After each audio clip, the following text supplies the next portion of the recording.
Concept of human rights. Pakistan के constitution 1973 के article 17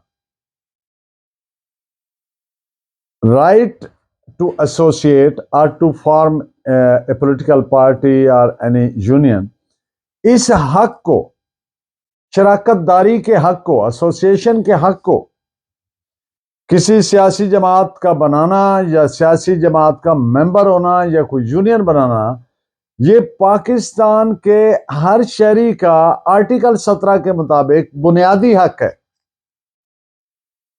इसकी लैंग्वेज में पढ़े देता हूं, so that every citizen of Pakistan must be knowing कि जो सियासी जमात का मेंबर होना या सियासी जमात बनाना, ये कितना बड़ा और कितना क्लियर एक फंडामेंटल राइट पाकिस्तान के आइन है, यानी पाकिस्तान के हर शहरी का आईनी हक है, बुनियादी हक है।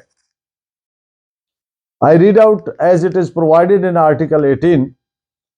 Every citizen shall have the right to form associations or unions subject to any reasonable restrictions imposed by law in the interest of sovereignty and integrity of Pakistan, public order or morality.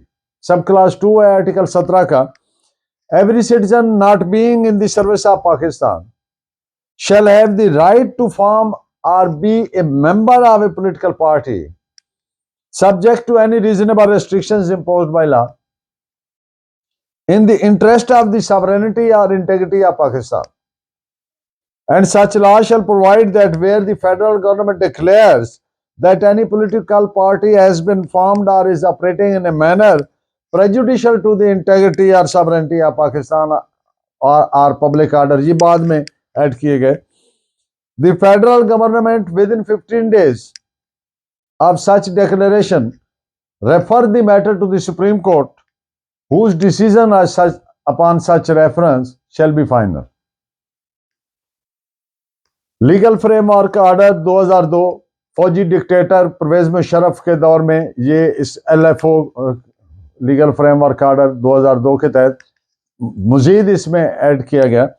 Provided that no political party shall promote sectarian, ethnic, regional hatred or animosity, or be titled or constituted as a militant group or sectarian. Militant group or a section. Subclass 3 है, every political party shall account for the sources of its funds in accordance with law, and subclass 4 है, every political party subject to the law hold intra-party election to elect its office bearers and political and party leaders. यानी associate मतलब इकट्ठे होना, शरीक होना, association मतलब शराकत, freedom of association, शराकत की आजादी, ये फंडामेंटल राइट है, बुनियादी हक है। आर्टिकल 17 सब क्लास 1 कहता है कि हर शहरी को हक हासिल है कि एसोसिएशंस या यूनियंस बनाए, कानून की नाफिज करदा माकूल पाबंदियों के मुताबिक, subject to reasonable restrictions imposed by law. ये जो मेन इस फिक्रे में लफ्ज है वो माकूल है। अगर कोई इसको कहता है कि ये नामाकूल है, अनरीजनेबल है, तो ये सुप्रीम कोर्ट इस चीज का फैसला करेगी।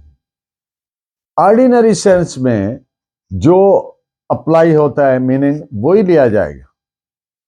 कोई ऐसी अगर कोई बेतुकी पाबंदी लग गई है, ऐसी बेतुकी पाबंदी लगा दी गई है जिसका कोई जवाब नहीं है, तो ये सुप्रीम कोर्ट इसको डिक्लेयर करेगा। और ये पाबंदी आगे सब क्लास 2 में आ भी जाएगा कि फेडरल गवर्नमेंट डिक्लेयर करेगी कि ये एक्टिविटी जो पाकिस्तान की सालमियत के खिलाफ है, उसका रेफरेंस भेजेगी सुप्रीम कोर्ट को, और जिस दिन से रेफरेंस भेजेगी, जिस दिन डिक्लेयर करेगी फेडरल गवर्नमेंट, उसके 15 दिन के अंदर अंदर रेफरेंस भेजेगी और सुप्रीम कोर्ट इस पे फैसला करेगी, जो कि हतमी फैसला होगा, फाइनल होगा कि क्या ये पाबंदी माकूल है या ना माकूल है।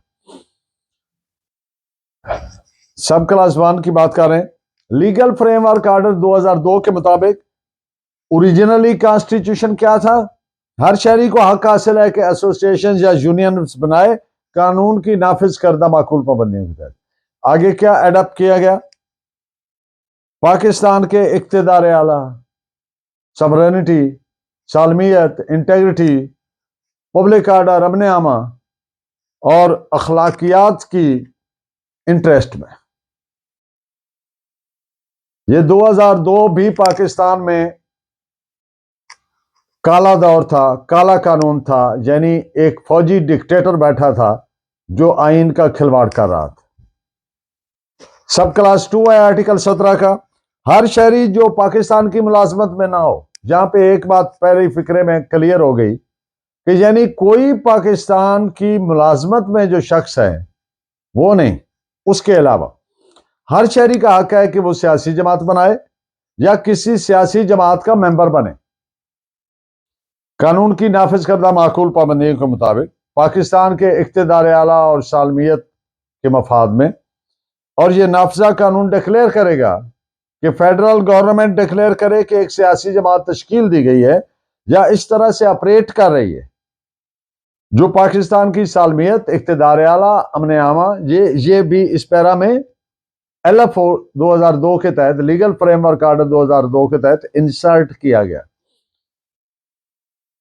पब्लिक ऑर्डर, सवरेंटी, सालमियत के लिए नुकसानदेह है, ये फेडरल गवर्नमेंट डिक्लेयर करेगी। इस डिक्लेरेशन के 15 दिन के अंदर अंदर फेडरल गवर्नमेंट सुप्रीम कोर्ट को रेफर करेगी ये मैटर, और सुप्रीम कोर्ट इस रेफरेंस पर फैसला करेगी जो हतमी होगा, जो फाइनल होगा।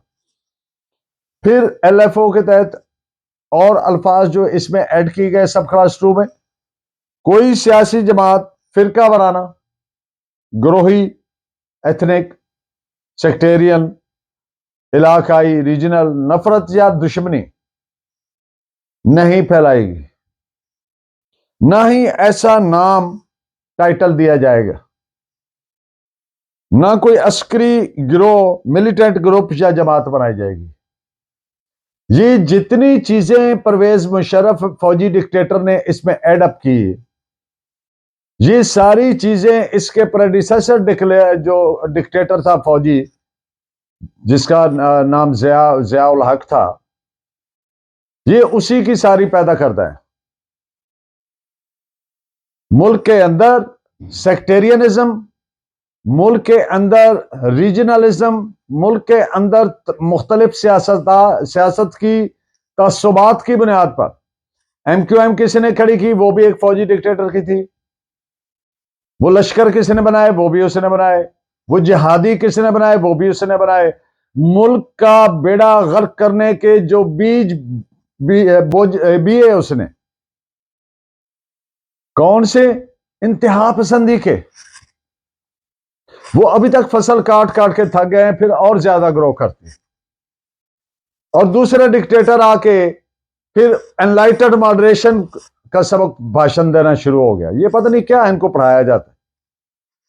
तो इसके बाद सब क्लास 3 है कि हर सियासी जमात अपने हिसाब किताब, यानी फंड्स वगैरह, उनका हिसाब किताब देगी।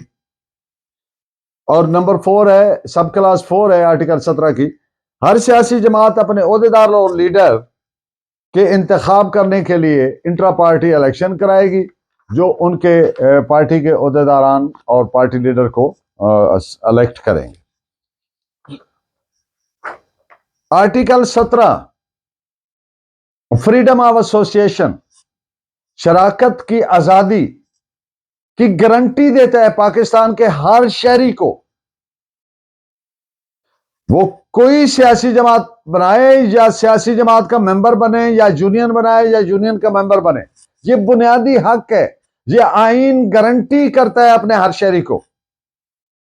बिल्कुल इसी तरह से जैसा कि आर्टिकल 11 सब क्लास 1 एंड सब class 11 of the covenant on human rights ने प्रोवाइड किया, बिल्कुल ऐसी जैसा कि article 4 of the Indian constitution ने प्रोवाइड किया, बिल्कुल ऐसी ही जैसे कि आर्टिकल 19 सब क्लास 1 एंड सब class E of the Indian constitution ने प्रोवाइड किया, बिल्कुल ऐसे ही जैसे article 10 of the constitution of Pakistan of 1956 ने प्रोवाइड किया, बिल्कुल ऐसी जैसा कि article 7 of the constitution of 1962 of Pakistan उसने प्रोवाइड किया गया। अब ये अल्फाज जो इस आर्टिकल में ऐड किए गए फोर्थ अमेंडमेंट के जरिए in the year 1975, integrity and sovereignty of Pakistan, ये चौथी तरमीम के जरिए remember sovereignty lies to Allah. Article 2 of the Constitution of Pakistan says that Islam shall be the state religion of Pakistan. And what is the Islamic concept of sovereignty? That is, sovereignty lies with the Allah. इख्तिदार आला अल्लाह की जात के पास है, अल्लाह ही supreme power है, अल्लाह ही supreme sovereign है। And the people of Pakistan shall exercise this right through their elected representative।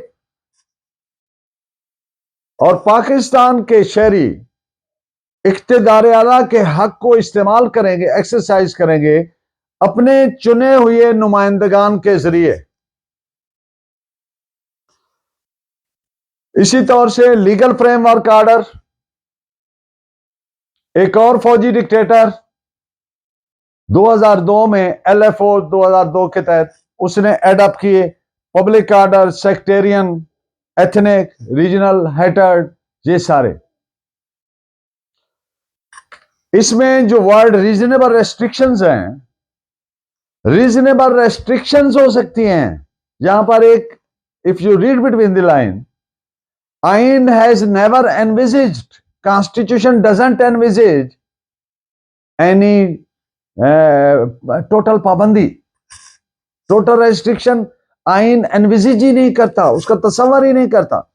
माकूल restrictions, माकूल restrictions जो एक माकूल शख्स समझता है कि हां ये मुनासिब है, और अगर वो नामाकूल है तो सुप्रीम कोर्ट इसका फैसला करेगी, इस फैक्ट का डिसाइड करेगी।